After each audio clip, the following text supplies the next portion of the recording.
Buen día. El Muy día buenos días. Muy buenos días, maestro. Hoy día tengo el honor de presentar al maestro justamente Ricardo Dolorier Urbano. Quizás él está marcado en nuestra historia y la memoria colectiva por un famoso y conocido método Dolorier. Y también diríamos de aquella legendaria canción Flor de Retama. Ricardo Dolorier Urbano nació en Guanta hace 91 años. Fue maestro, compositor, escritor y, de hecho, figura clave de la cultura y la educación del Perú. Formado en la cantuta, dedicó su vida a la docencia y a la defensa de la educación pública. En 1969, tras una masacre estudiantil en Guanta, compuso Flor de Retama, inspirada en la muerte de algunos de sus alumnos, grabada por el trío Guanta y difundida por Martina Portocarrero allá en los años 80. Se volvió himno de la memoria y también de resistencia. Como educador, creó el método Dolorier, basado en la lectura, en la voz alta para lograr la comprensión crítica y comunitaria, aplicado en diversas regiones del país. Fue profesor principal en la Cantuta y recibió él distintas distinciones como el Premio Nacional de Educación Horacio, el título de Maestros del Perú. Por eso en adelante, y amigablemente le diré maestro. Su vida unió arte y pedagogía, convirtió la tragedia en canto y también la enseñanza en un método, dejando un legado que aún inspira en aulas y en la memoria cultural del país. Él mismo nos ha dicho de que tiene dos grandes hitos, la flor de retama y el método Dolorier. Vamos empezando por la flor de retama. Maestro Ricardo Dolorier, muy buenas tardes. Muy buenas tardes también. Para mí un honor de verdad hacerle esta entrevista. ¿Cómo se encuentra a sus 91 años? Bueno, ya con, con unos achaques inevitables. ¿Cómo apareció esta canción Flor de Retama que históricamente fue a propósito de la llegada de los hinchis por Guanta? Pero ¿cómo apareció en su parte interna esa musicalidad de Flor de Retama que ahora todavía sigue retumbando en Guanta y en el Perú? Flor de Retama es fruto más de la indignación que de la inspiración. Yo había sido maestro, apenas egresé 5 años en Guanta, salí de ella, de Guanta, obligado, básicamente, porque un partido político que entonces era muy poderoso había tomado la mira y decían que yo estaba corrompiendo ideológicamente a los niños de Guanta. Y temeroso de eso, pues tuve que salir con mi familia y felizmente la Universidad La Cantuta me acogió para el colegio de aplicación y poco a poco fui tomando cursos porque modifiqué ya el propio programa de la cantuta de lengua y literatura, lo modifiqué a base de las experiencias que había conseguido de Guanta. Y una nueva visión, hacerlo más práctico. Se aprende a hablar hablando, a leer leyendo y a escribir escribiendo. Maestro, a mí me encantaría primero conversar sobre la flor de retama, que es, y luego conversamos de hecho con usted sobre el método Dolorier, que es un tema, como usted mismo lo ha mencionado, uno de los hitos de su propia vida. Maestro, cuando usted compuso Flor de Retama, De hecho, seguramente llevaba en la memoria el rostro de sus alumnos que murieron allá en Guanta. ¿Qué huella íntima dejaron en usted eh, como esa herida que luego se volvería encanto? Eh, yo ya estaba como profesor en la Cantuta cuando ocurrieron los hechos. Nos informábamos por las noticias que nos traían los periódicos o la radio y veíamos que el ejército, la policía actuaba, ¿verdad?, con ensañamiento. Todo había sido preparado, había eh, ocurrido el golpe militar de Velasco Alvarado y su gabinete, donde resultaba un general eh, como ministro de Educación, un general, que seguramente no sabía nada de pedagogía ni nada por el estilo, escrito sobre el asunto. Eh, Esos jóvenes salieron a defender la educación pública y usted se convierte con ese canto también como defensor de la educación pública. sí, cierto, cierto. Yo, sin embargo, aquello no lo escribí, era mi primera experiencia como compositor. Nunca había compuesto nada. Eh, entonces,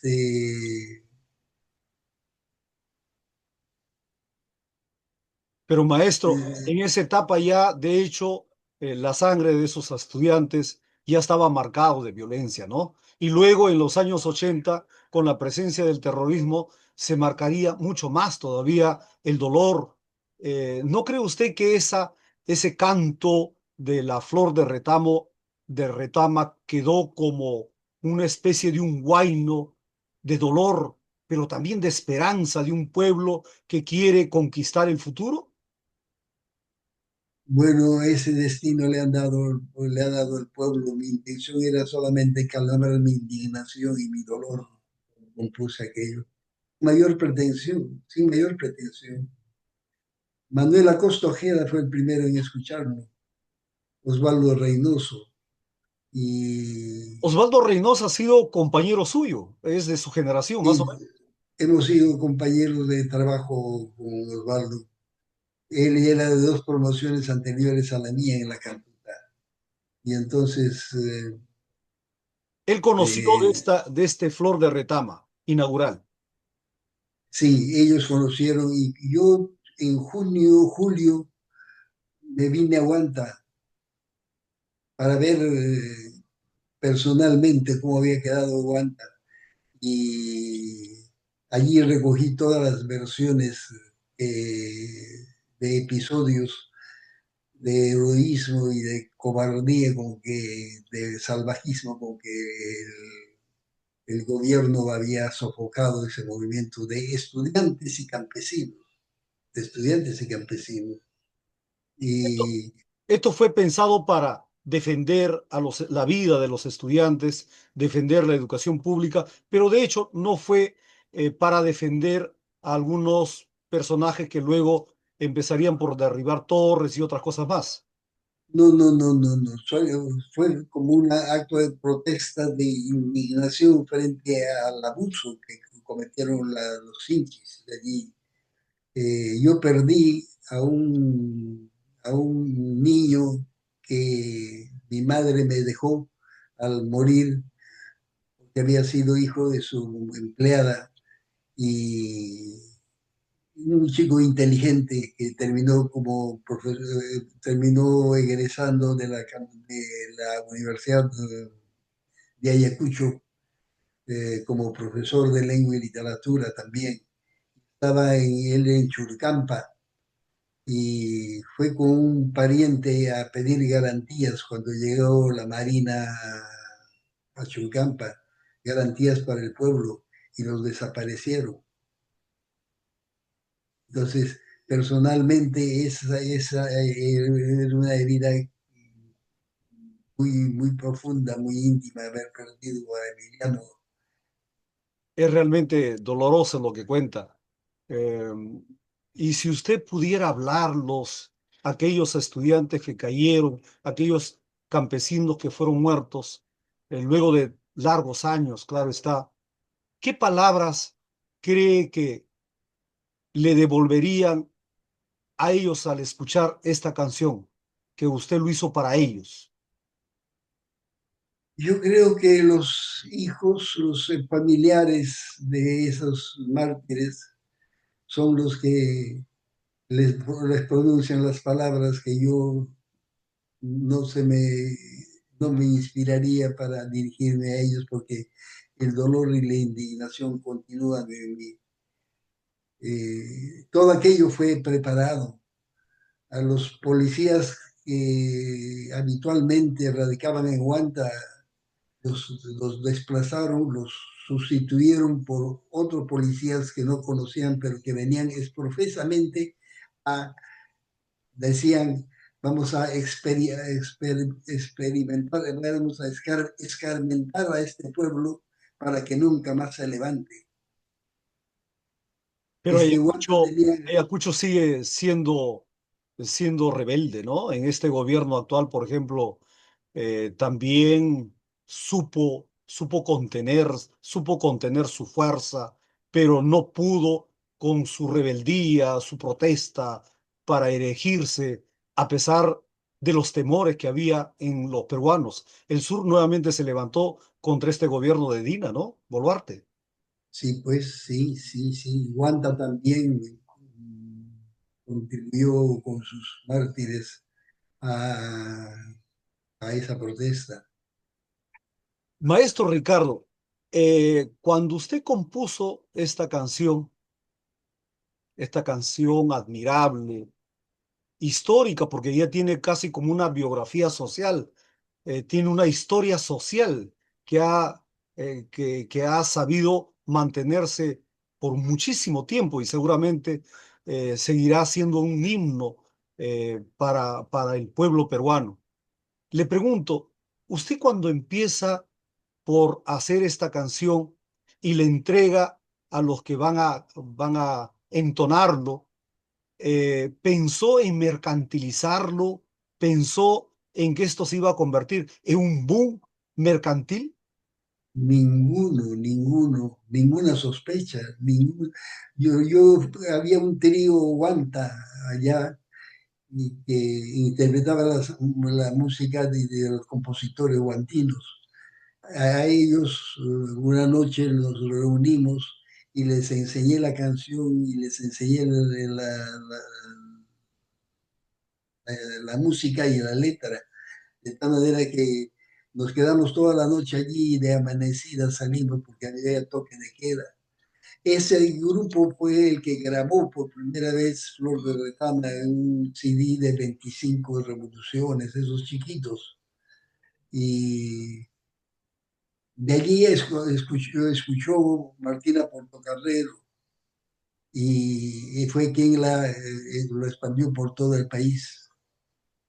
Maestro, y esa vena de melodía, de ritmo, eh, ¿le viene por este mundo andino del cual usted nació, experimentó y vivió, o es que también viene por parte de aquella raíz francesa por el lado paterno que tiene como Dolorier?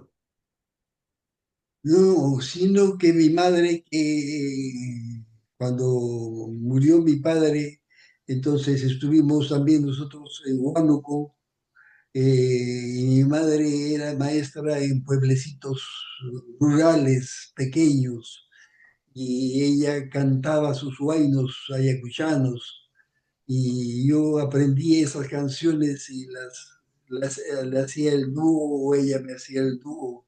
De tal manera que la raíz misma estaba en mi espíritu, estaba ya el huayno clavado, ¿no? Y el yarabí y todas esas tonadas propias de la zona de Huanta y de la sierra peruana. Diría que la fuerza del mundo andino fue mucho más fuerte que otra fuerza ideológica, que otra fuerza política que vivió y lo potenció en esta canción. En efecto, así fue.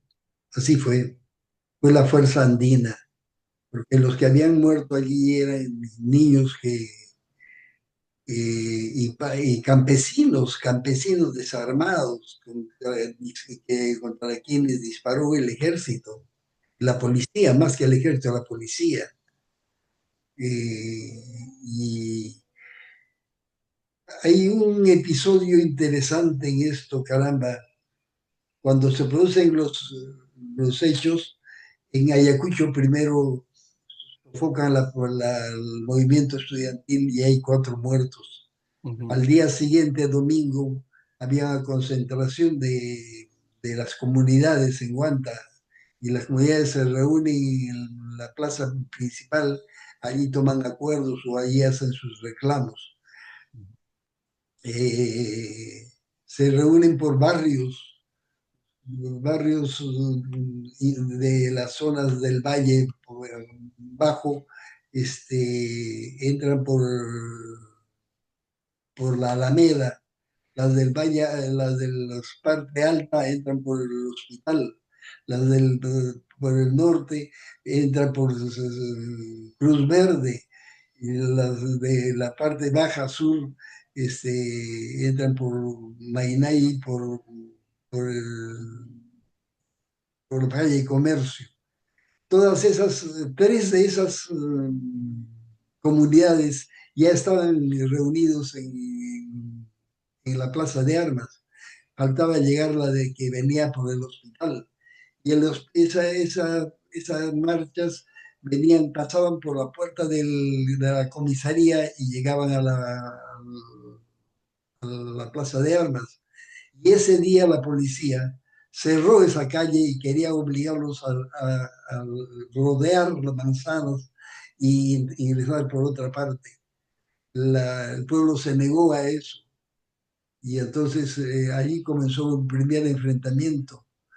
Eh, Me cuentan que una campesina con un palo en la mano se adelantó a su comunidad y hizo como que pegaba a la policía y lo acribillaron. Y ahí comenzó el incendio ese y la matanza.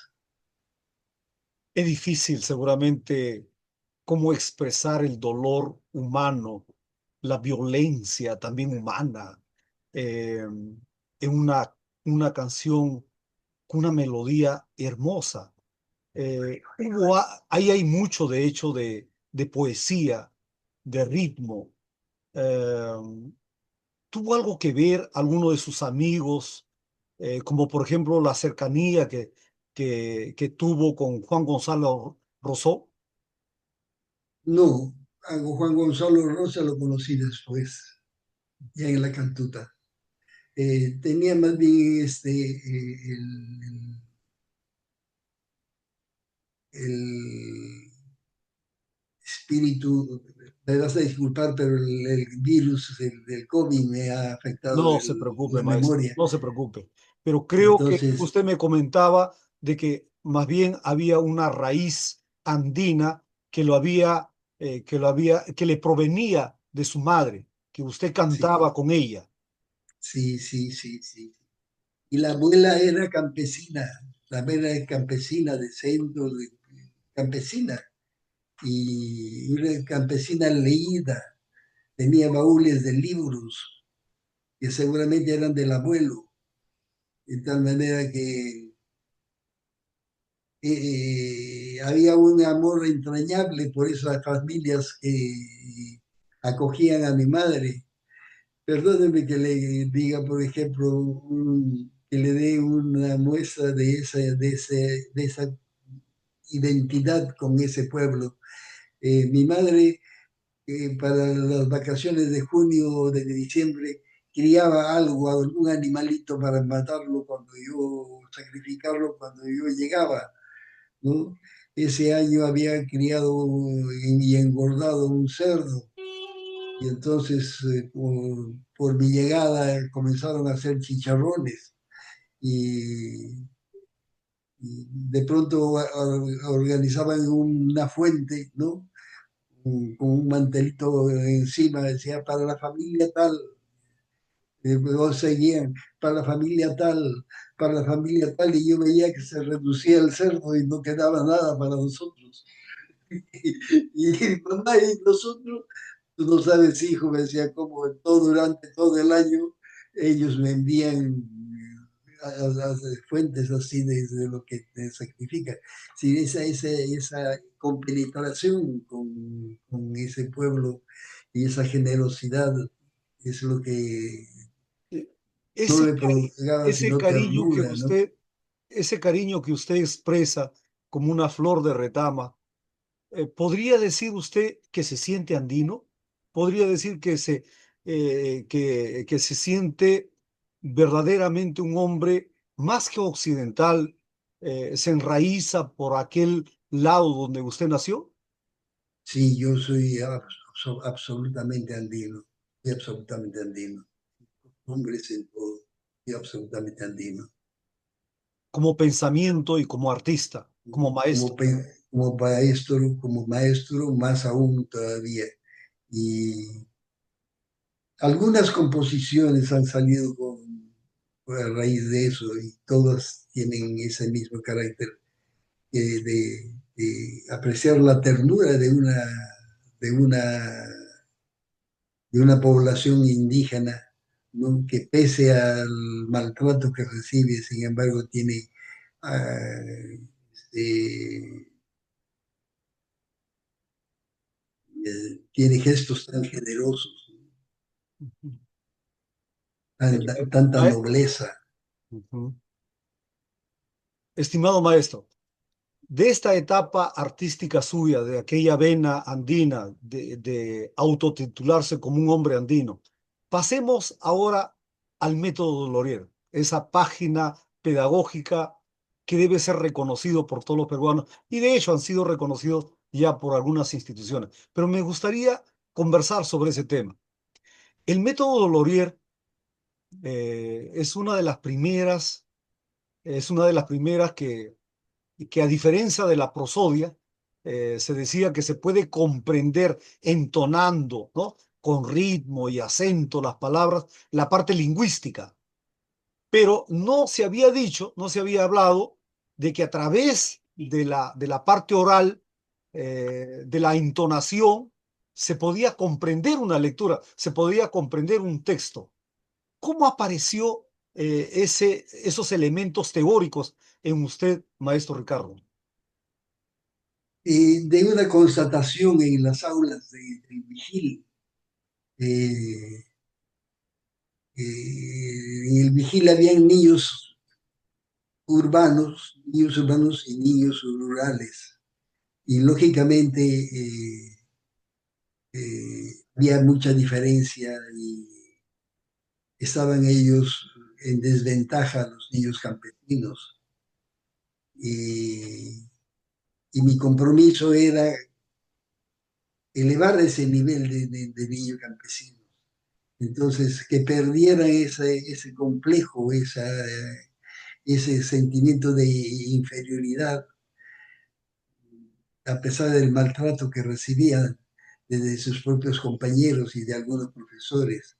Eh, Hacer que surgiera en ellos, despertar en ellos una autoestima que los hiciera tan capaces como los niños de la ciudad. Y ese es el empeño en el método Dolorier, donde hay una mezcla de teatro, de mímic, de mimo, de representaciones, de tal manera que el niño pierda el miedo de enfrentarse ante un público que no son hijos de campesinos, sino son niños de urbanos y establecer una relación más íntima entre ellos, porque habitualmente los niños urbanos se reunían entre urbanos y los niños campesinos, hasta en la hora del recreo. Entonces, ir a romper aquello era, Entiendo, ¿Y ese método Dolorier aparece más o menos en qué año o en qué década? A ver, los, todos los 5 años son procesos de ensayo y error, de ensayo y error, tanto en la elocución como en la redacción y el método de aprendizaje. Y para eso se va sistematizando los éxitos y entonces ahí ocurre el corte cuando tengo que salir de Huanta y voy a Lima y a La Cantuta, y en el colegio de aplicación encuentro algo parecido, porque está ahí también estudiaban los niños, hijos de los jardineros, de los cocineros, de La Cantuta, y entonces era ya con una experiencia sistematizada, era abonar con nuevas experiencias y nuevos retos. Poco a poco sale. La parte crucial de esto es cuando me subrogan en la cantuta.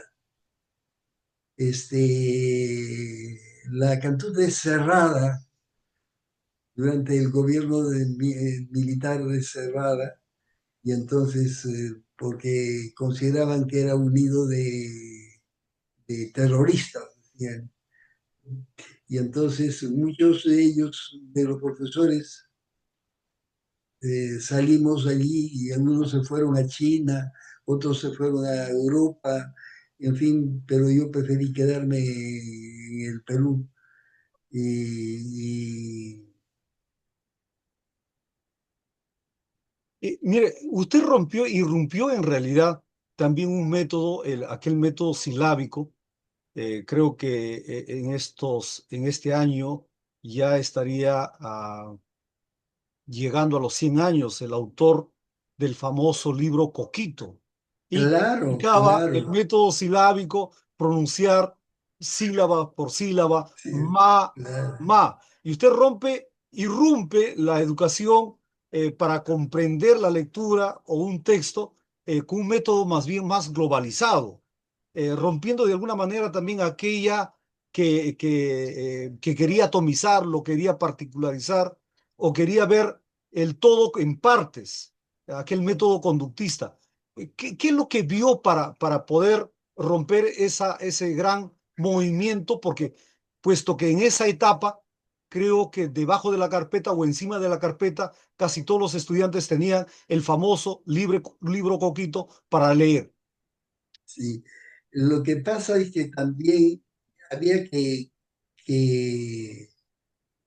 hacerles a los niños generalmente campesinos son tímidos y hablan apenas y moviendo la boca, nada más. Entonces había que darles clases de fonética, de pronunciación y primero de respiración. Había que enseñarles a respirar, cómo se inspira, cómo se expira y cómo entonces una serie de ejercicios y juegos hacíamos que el niño pudiese controlar su capacidad de expiración de tal manera que no leyera pues, mi mamá me ama, como le habían enseñado, ¿no? ¿Y Sino cómo que debería ser, don Ricardo?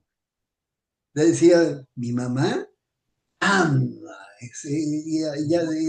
Era actuar también, ¿no? Entonces ellos, los chiquitos, me ama, me ama, me ama. ¿A ti te ama tu mamá? Sí, me ama. ¿Qué hace tu mamá? Entonces hablaban de su mamá, pero había otra dificultad. El quechua tiene tres vocales solamente, ¿no? ¿Correcto? La A, la E, la O. Oh. La I y la U, entonces a que articularan la I y la U era también, entonces, eh, O sea, el problema también era vocalización, aparte de, digamos, de la tonalización, respiración diafragmática o la entonación, ¿no? sí, sí, sí, todo eso tenía que ver antes de la lectura. Y ya cuando habían perdido el miedo en base de eso, entonces ya comenzamos nosotros a separar. un, un asno disfrazado con piel de león iba de un lugar a otro haciendo, pero un asno disfrazado con piel de león iba de un lugar a otro haciendo correr de miedo a los demás.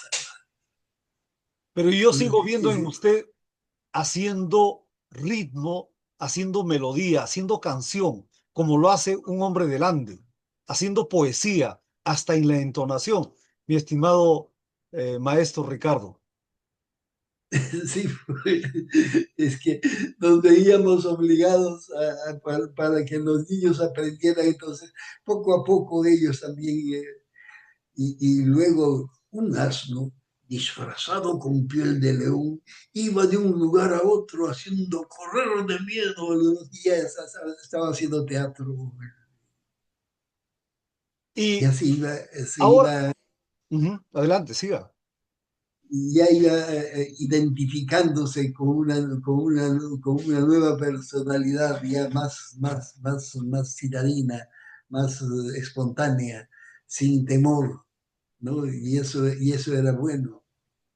¿Y usted cree que ahora como que se ha abandonado la lectura, ¿no? Y todavía la lectura oral, más bien ahora estamos en el mundo del TikTok, en el mundo de las redes sociales.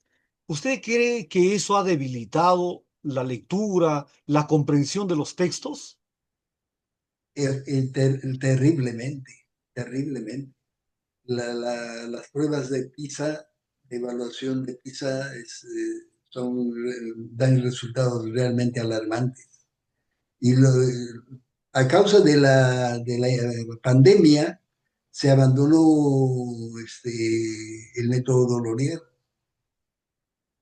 Ahora casi nadie, la nueva generación de método no conoce el método Dolorier. Y muchas veces cuando me invita una dirección regional a dar unas charlas a los especialistas de lengua y literatura de su región, a darles las charlas a ellos, el delegado del ministerio, que hay siempre uno en cada región, se opone a que se introduzca otro método que no sea el del Ministerio de Educación. O sea, estamos hablando de una estandarización de la educación, incluso de cómo recuperar esa comprensión lectora sin recuperar la voz y sin recuperar la prasodia, ¿no? Eh, y eso cree que usted, más bien, en vez de recuperar, no estamos devolviendo esa lectura con esa dimensión humana y comunitaria que lo está explicando. Pero parece que el ministerio no acepta eso, no acepta eso. Yo fui director regional de educación de Lima Provincia en la primera evaluación después de la aplicación del método, con los libros del método Dolorier, el primer año subimos al tercer lugar Lima Provincias, al tercer lugar en la evaluación nacional. Primero era Moquegua y segundo Eva, Tacna. Tacna, sí, El claro. tercero era Lima Provincias. Pero la población de ambas regiones, Tacna y Moquegua, no alcanzaba la mitad de la población escolar de Lima Provincia. O sea, Ahora último he tenido otra experiencia gratísima. Un alcalde de Huanta me secuestró prácticamente, me encantiló para que conociera su respeto. distrito, su distrito y me llevó. Y había preparado unas lecturas del método Dolorier a mis maestros, denles el método Dolorier. Me tuvo todo un día y mañana y tarde. Increíble. Ahora, pero Por la, fascina, ¿no? Pero fascina, maestro, el hecho por ejemplo, dar énfasis, la respiración, la entonación. Ahora que tanto se habla que la educación debe estar vinculada con la emoción, porque usted dice que además la entonación debe estar relacionado o vinculado con la parte de la teatralización. Entonces, sí, diríamos que esa expresión articula también la emoción y la comprensión de la lectura. claro, claro, es cierto. Y miren, la evaluación del año pasado, esa escuelita pasó del tercer tercio, del último tercio, al primer tercio, el puesto 14, con una sola capacitación que se llevan los maestros, con una sola capacitación que se llevan los maestros. Ya eso por mérito de los maestros allí. O sea, Y usted diría que la lectura oral, que la lectura expresiva, emotiva, es superior a la lectura silenciosa que mayormente no, prioriza la educación tradicional. no, sino que es la parte introductoria para llegar a la lectura silenciosa. Ujú. Primero hay que hacer lectura oral y después pasar a la lectura silenciosa. El efecto es rápido y eficiente. Pero también se han dado casos de que alguien que lee, lo lee en voz alta sin entenderlo. ¿A qué se debe eso? Perdón, no lo entendí. Sí, le decía, hay personas, hay niños que yo he tratado de experimentar, lo leen en voz alta, pero no lo comprenden, porque uno luego los pregunta sobre lo leído en voz alta y no lo entienden. ¿A qué se debe eso? Puede ser por varias razones. Yo he tropezado también con niños que leen así. Nos decía, un gato disfrazado con piel de león iba de un lugar a otro haciendo correr de a los demás animales. No va a entender nada, pues ese niño. Ujú. Entonces, segmentar la lectura y después ya se hace una lectura puntuada. Primero una lectura segmentada, ¿no? Con grupos fónicos y antes de grupos fónicos había lectura entonativa, lectura por grupos fónicos, lectura ya puntuada y entonces ese es el camino. Y una vez Vygotsky que decía, sí, sí, adelante. Y una vez que cogen el proceso, ya la lectura silenciosa es mucho más eficiente, mucho más eficiente. Vygotsky decía que la lectura en voz alta ayuda a facilitar la comprensión lectora y también además permite la interacción con las personas, en el caso, por ejemplo, del equipo de niños. Usted más bien habla también, no solamente como una sociedad, como un grupo, sino de la comunidad. Ahora le pregunto, la lectura en voz alta, que es el tránsito para una lectura pausada, silenciosa, pensada, también sería una lectura con la comunidad de personas, pero también con la comunidad no, digamos, de cerros, de ríos, de montañas, de animales, porque usted me dice, por ejemplo, del cariño que tenía en su niñez con los animales, con las plantas. Los niños del campo viven en comunidad con esa realidad y entonces ellos mismos aprecian los tipos de lectura que se acercan a su mundo. ¿No? Un asno disfrazado con piel de león iba de un lugar a otro haciendo correr de miedo a los demás animales. Entonces los chiquitos comienzan a imaginar aquello, ¿no? Y ¿Y qué sobre eso hacer le preguntas, ¿Y qué hacer con nuestro mundo que es ahora mayoritario, que se encuentran en nuestros estudiantes ahora se encuentran en las grandes ciudades, en las grandes urbes, Lima, Arequipa, Piura, Trujillo, Chimbote y otros lugares? ¿Qué hacer con esos niños para que también tengan la oportunidad de tener un vínculo con la naturaleza y puedan ellos tener la posibilidad de leer, comprender la naturaleza en voz alta? tus raíces familiares son andinos, son rurales. Infancia generalmente es andina, aún en la ciudad misma, porque son los padres, los abuelos los que han venido y ellos son los que cuentan sus cosas. Y aún así, por respeto a sus ancestros, ellos tienen mucha vocación por... En realidad, un buen texto, escoger un buen texto, atrae al niño. si es un texto bonito, por eso yo comienzo siempre fábulas, fábulas, paso a mitos y leyendas, y después ya a textos más complejos. Maestro, todo dice que tiene su final.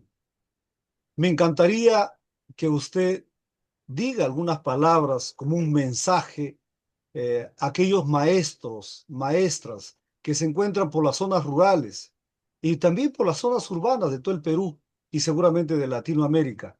¿Qué nos diría en esta etapa de su vida, en sus 91 años? En este momento yo estoy comprometido con mi tierra, con Huanta. Quiero dejarles el método eh, bien establecido a todo Ayacucho, en la región, y sin embargo, cuando estoy aquí atiendo las invitaciones que quieran hacerme para exponer el método, generalmente que sean las mujeres las que convoquen o el director del colegio.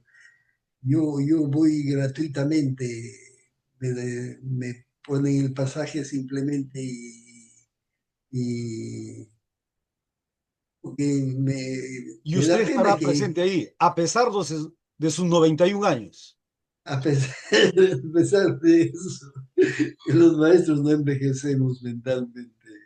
Y no se olvide, le recuerdo solamente, porque usted tiene una gran memoria. El día 19 de septiembre vamos a estar en la Casa de la Literatura en Lima y ahí se le va a rendir un justo homenaje con Oh, todos grandes amigos de la comunidad Chaupiato. oh, muchas gracias, muy generosos, muy generosos. Ha sido Yo, una conversación, diga, sigue, adelante, por favor. yo estoy ahora preparándome para ir a Huanta y desfilar. Solito desfilo allí con mi escolta, porque soy el único sobreviviente de mi promoción. 13 de, el 13 de septiembre, González Vigil de Huanta. A todos ellos Mañana de- seguramente los recuerda con mucho cariño, con del cual, claro que sí. mucha ternura es la palabra. Su familia, sus 6 hijos. Sí, cierto, cierto. Y Ha todo lo sido bueno y todo lo malo. Ha sido una conversación con el maestro Ricardo Dolorier. Espero no haberlo Gracias, maestro. defraudado, a disculpar usted.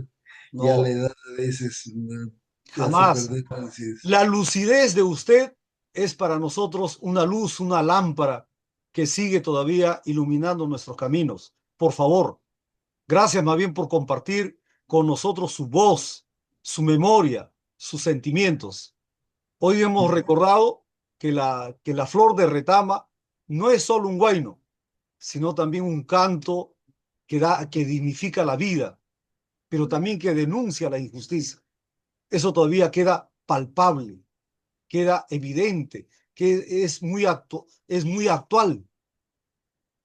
Aún más, el método Laurier que ahora nos hemos referido sigue rescatando la lectura oral como una forma de respiración, de ritmo, pero también de conciencia, como usted lo ha dicho, ¿no? Llegar a la conciencia cuando ya se da la lectura silenciosa, que devuelve la palabra, la fuerza del pensamiento al hombre, a la comunidad. Su legado de usted, maestro Ricardo, es enorme para educar, para cantar, porque nos ha abierto muchos, ha aperturado muchos caminos concienciales de memoria, repito, pero también de esperanza para todos los peruanos. Muchísimas gracias Gracias a usted, es usted muy generoso, muy amable. a usted.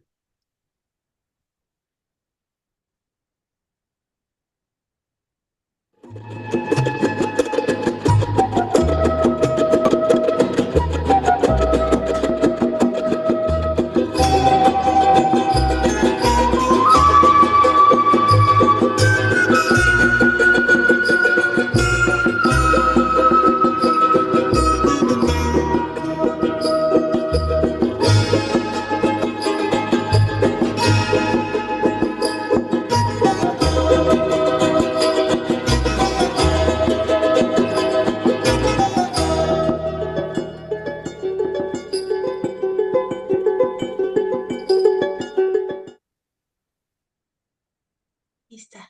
Hola, Gracias. gracias Francisco.